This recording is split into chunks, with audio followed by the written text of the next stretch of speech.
Hello mga kababayan. Ito na ang ating inihintay, ang presidential debates ngayong 2022. Ang gaganda ng kanilang mga sagot at yun lamang dahil sa 10 kandidato ay siyam lang ang dumalo at alam nyo kung sino ang hindi dumalo sa debating ito. Ay bakit hindi dumalo si Marcos na naman? Si BBM hindi dumalo. Mado na ay siya at ating pakinggan ang kanilang mga sinabi at mga bagay kanilang mga ipapatupad at gagawin ngayong kung halimbawang sila ay mananalo sa eleksyon sa 2022. Okay, panoorin po natin at pakinggan ang kanilang mga sinabi.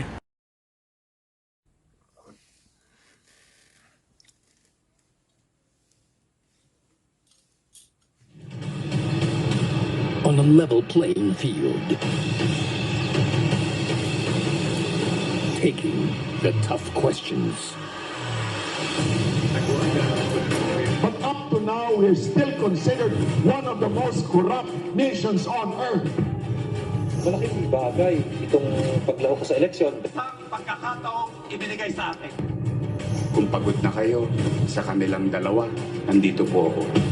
Unscripted, unedited, no do-overs, no second chances to explain past decisions. Atin ang problema. Atin ang solusyon. We will run a very disciplined campaign. Makikita yung diferensya compared sa ibang mga kandidato. Paano tayo makatawid sa sistemang federalismo? To review their policy records and reveal who they are and where they stand on issues that matter to us. Hindi ko kayo i-encourage na wag magsuot ng face mask. Tayo ay pinalad at pinagkatiwalaan ng taong bayan. Sa akin talaga yung kulay roses ang bukas. Ito yung aspiration natin. A test of skills and competencies. So you can make a side-by-side comparison of their personal and professional history. We lay bare what's at the core of these presidential hopefuls. Which candidate can prove he or she is worthy to lead our nation? This is a CNN Philippines special presentation.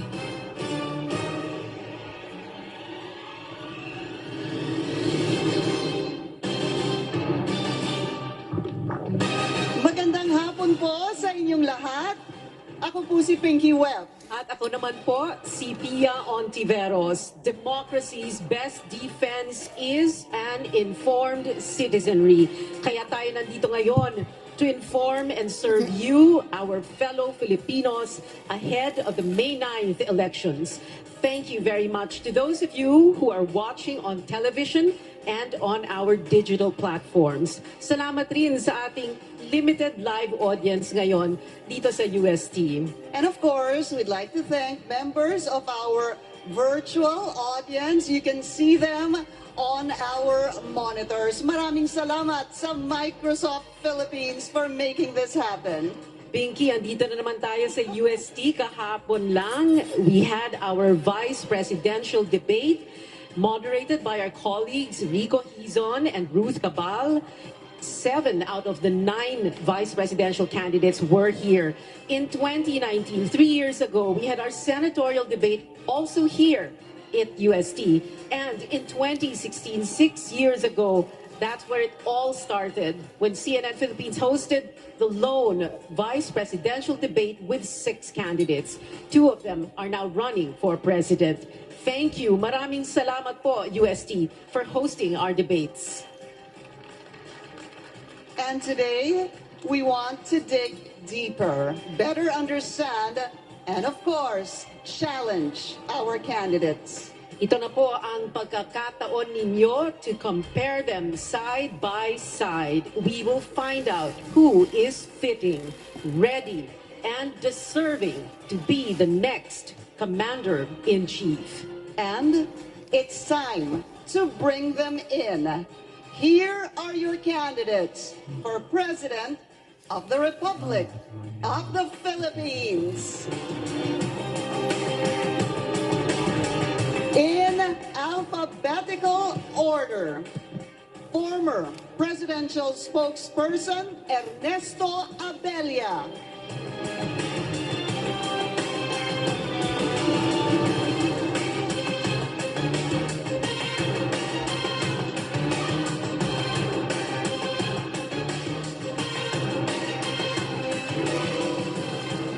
Our next candidate, Labor leader Calyoti de Guzman.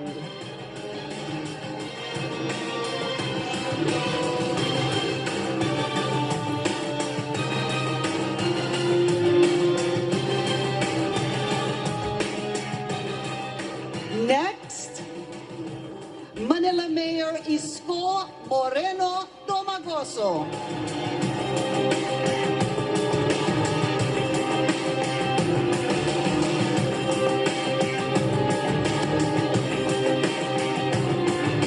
Also with us, former Defense Chief Norberto Gonzales.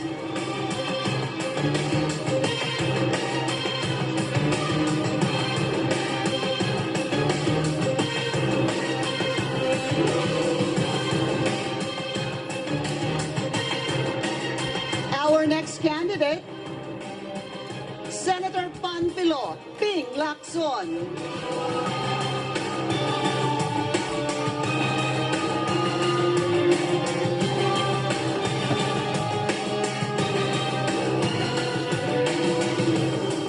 Let's also welcome businessman Faisal Mangondato.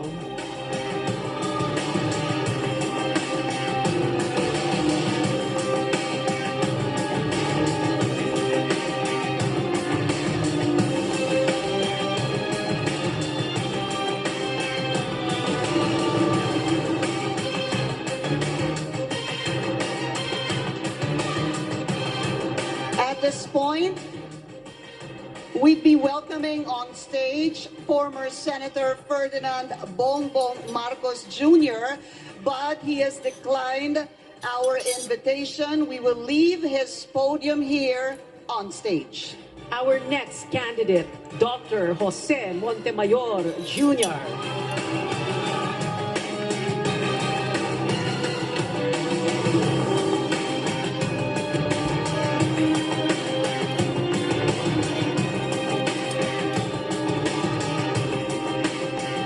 Here now is our next candidate, Senator Manny Pacquiao.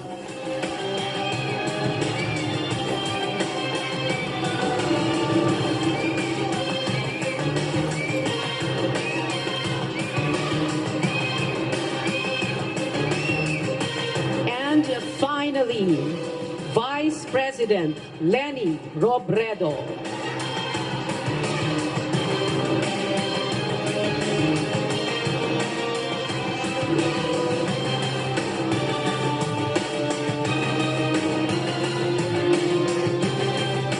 Thank you, candidates, and welcome.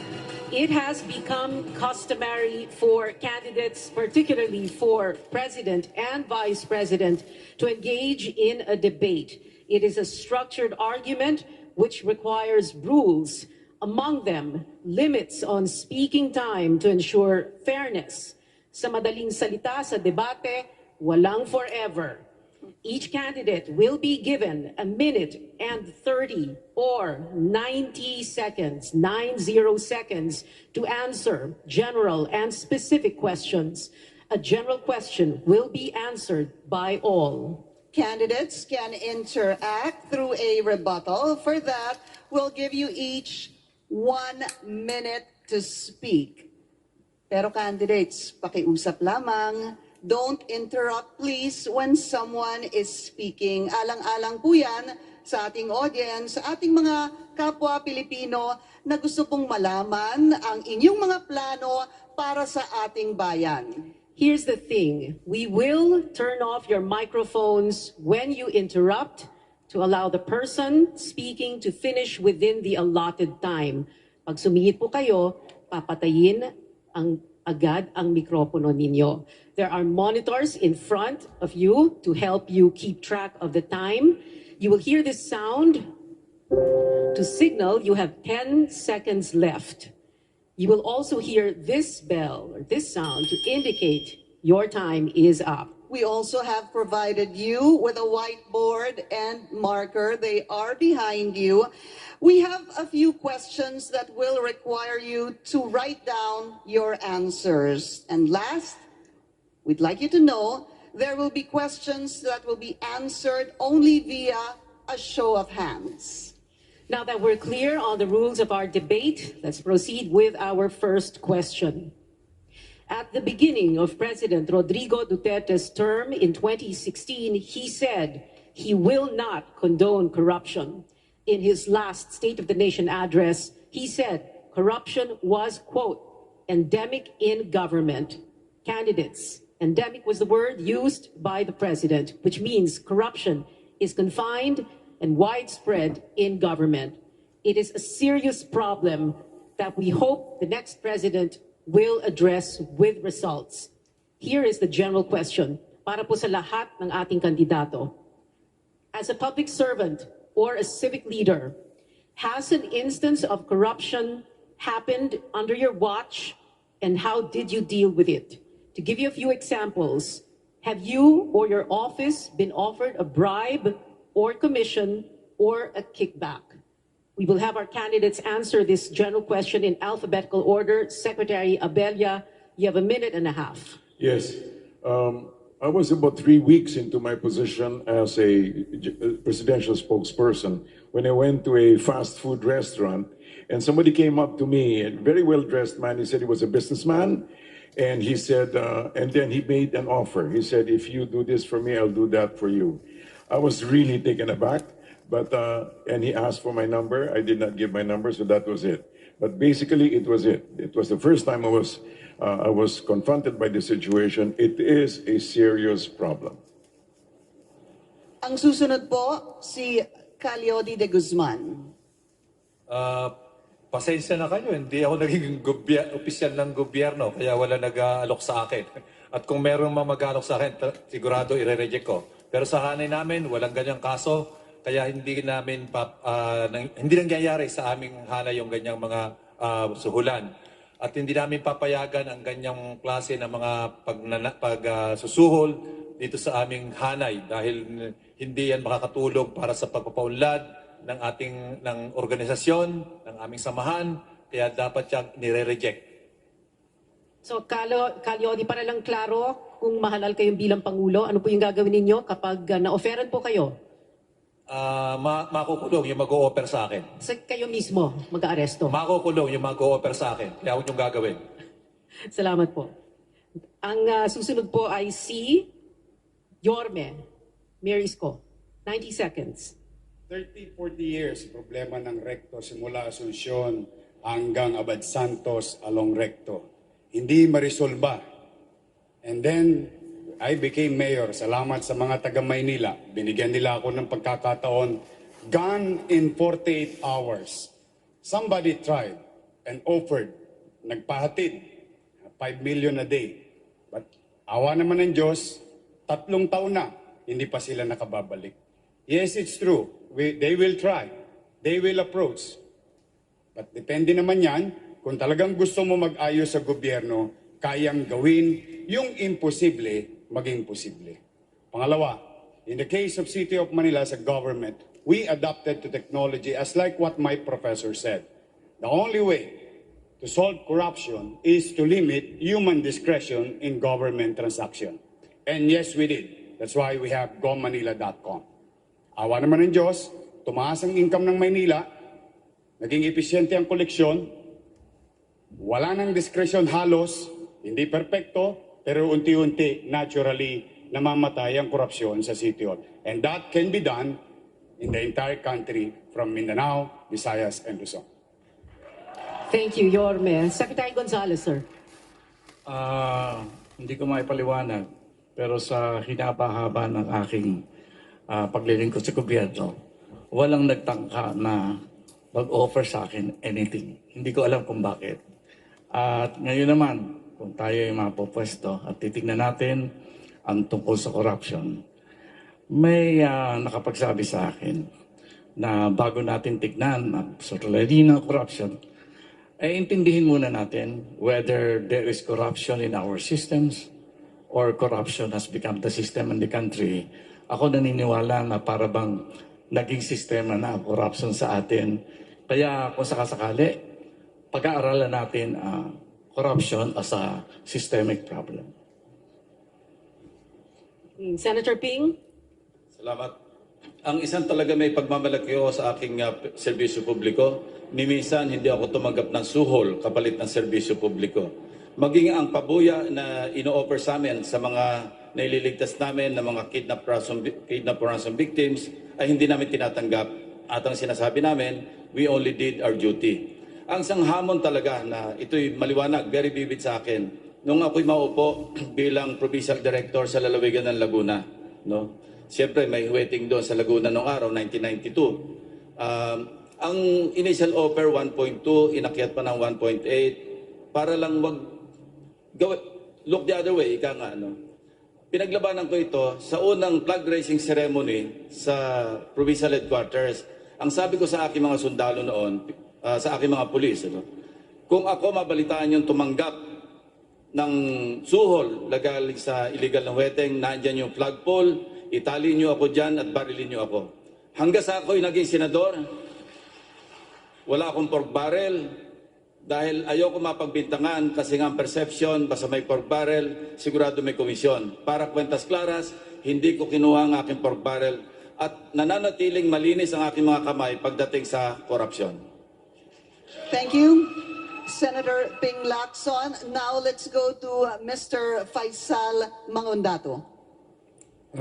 Assalamualaikum warahmatullahi wabarakatuh.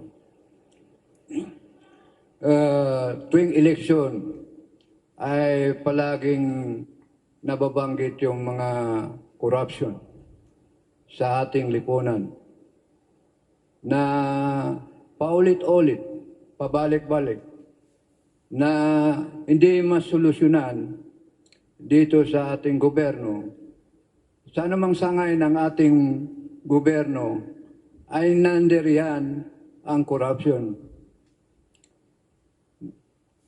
Mga kababayan ko dito sa Pilipinas, itong problema sa corruption ay hindi ito masusolusyonan hanggat nandito pa rin tayo sa lumang sistema. Palaging ito ang problema ng kahirapan, dahilan ng kawalan ng trabaho, dahil kulang ng pundo ang ating gobyerno, dahil napupunta ang nakukurap na salapi na pagmamayari ng sambayan ng Pilipino. Dahil po dito ay isang malaking sakit po sa lipunan ng ating pamahalahan, ang korupsyon. Kailangan po tayo ay tumawid na sa bagong sistema upang masolusyonan ang korupsyon dito sa ating gobyerno. Maraming salamat, Mr. Faisal Mangundato. Now let's go to Dr. Jose Montemayor Jr. Magandang hapon po. Hindi lang po ako cardiologist, lawyer din ako, criminal lawyer. Meron ba akong karanasan sa paglaban nito? Opo. Ako yung primary lawyer na nagpa-file ng cases sa ombudsman laban sa mga corrupt sa healthcare. Alam nyo, minimaintain ko yan. Kaya nga ako nandito para tuparin ko kung ano sinabi sa akin ni Judge Herona. Sabi niya, my student, sabi niya, I want you to cleanse the government of corruption. Kaya nga binigyan ako ng mataas na grade nung nasa UST College of Law ako. Maraming salamat po. Thank you, sir. And now let's go to Senator Manny Pacquiao. Maraming salamat po. At alam niyo po, experience ko nung ako ay naging congressman, unang term ko, kung maalala niyo po yung name na police, nasa LA po ako nagtitraining, may gusto daw kumausap sa akin. At sinabi ko, sino yung, hindi ko siya kilala eh. Sino yung kakausap sa akin? Tapos, bakit ako kakausapin? Tapos sabi niya, ganito, ganyan, ganyan. 70% ibibigay sa'yo. Sabi ko, wag na kami mag-usap, baka masapa ko lang siya. Sabi ko, wag na kami mag-usap. Nung time na yon, and then, from then, nakita ko yung sistema ng ating panggobyerno. Lagi tayo nag-uusap ng corruption. Tapos walang pagbabago. Kaya tumakbo ang inyong lingkod sa pagkapangulo dahil gusto kong tapusin ang korupsyon. Gusto kong tapusin ang kanser ng bansa natin na siyang nagpapahirap ng bansa natin at nagpapahirap sa sambayan ng Pilipino. Yan ang tanging paraan bago para magkaroon tayo ng tunay na kaginhawaan. Maging isang leader na may takot sa Panginoon at hindi materialistic. Kailangan maging totoo tayong lahat.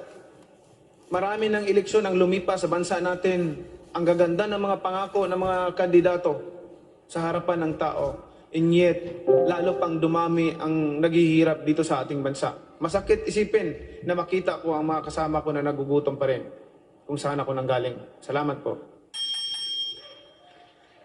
And next, Vice President Leni Robredo. Yung una-una kong ginawa pagkatapos ng ako ay nahalal bilang congresswoman, kinausap ko yung aking mga taga-distrito, mga negosyante, mga kasama ko sa distrito, sinabi ko, nakaklaruhin natin, walang makikipag-usap sa akin tungkol sa mga kontrata, walang makikipag-usap, humihingi ng mga favors na bibigyan sila ng special preferences. Yun yung pinakauna. Pangalawa, kaya walang nag-attempt sa akin. Pangalawa, hindi enough for a public official to be good, but there has to be a system which will force him to be good. Kung nung ako ay member ng House of Representatives, yung mga batas na, yung mga panukalang batas na final ko, lahat anti-corruption measures. Meron measures on transparency, meron yung full disclosure law, yun yung pinakaunang bill na final ko, yung freedom of information law, accountability measures, yung people empowerment measures, dahil palagay ko, ito talaga yung pinakamahalaga para mabawasan yung korupsyon. 6 years ako sa Office of the Vice President, and I am very proud to say na in the past 3 consecutive years, nakukuha namin yung pinakamataas na COA audit rating. Unqualified opinion lagi, pagpapakita na ang resibo nandyan na talagang ayaw namin sa korupsyon. Maraming salamat din po, Vice President. Alam naman natin that corruption has to end. How you handled an instance of corruption in the past as a public servant will help us understand how you will be able to fight corruption as President of the Philippines. So now, candidates, you have been provided with a whiteboard and marker. Nandyan po sa inyong likod. Pakikuha na po. Because the next question will require you to write down your answer.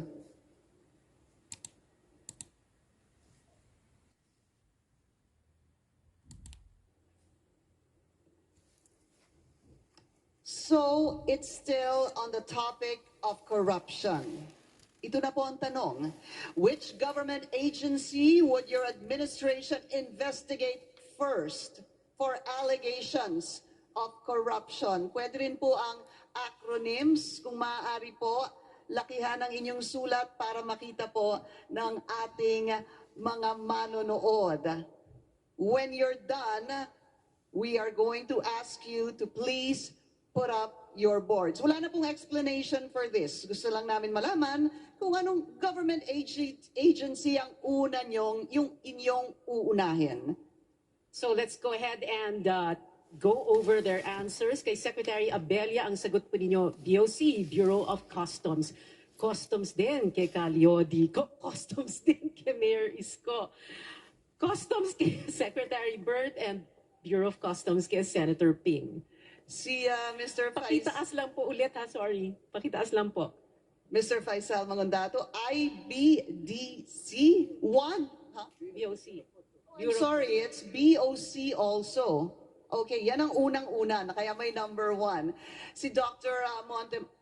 Montemayor, Bureau of Customs also.